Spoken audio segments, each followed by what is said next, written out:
के पो धुनु भयो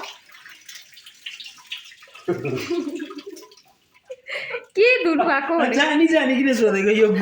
यो गुर्जोको डाँक्ला हो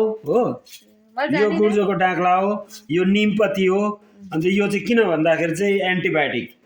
यो चाहिँ इफेक्टिभ अर्ग्यानिक एन्टिबायोटिक हो यो हामी चाहिँ त्यो यसको चाहिँ साइड इफेक्ट छैन अब यसले चाहिँ लिभरको पनि काम गर्छ इम्युनिटी पनि बुस्ट गर्छ अब त्यो अर्को एन्टिबायोटिकले के गर्छ थाहा छ मेडिकलको एन्टिबायोटिकले के गर्छ त्यो एन्टिबायोटिकले चाहिँ त्यो खाएपछि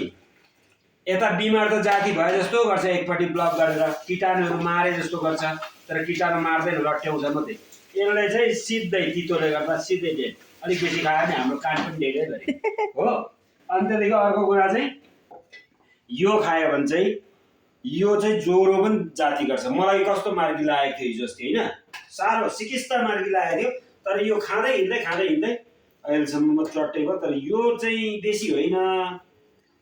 2 मग पानी हालेर उमालेर एक पावा बनाएर खाँदाखेरि चाहिँ तितो चाहिँ अब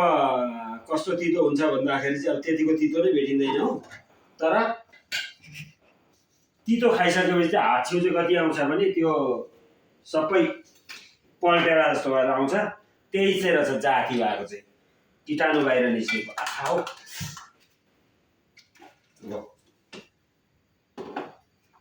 के भयो बाबाले समाउनेले क्लास टिप्नु भयो होइन ए अघि भन्नुपर्छ नि त यो बसाउँदाखेरि मैले चाहिँ यो सोचेको नि त अन्त अब पाक्छ होइन अलिक मजाले उमाल है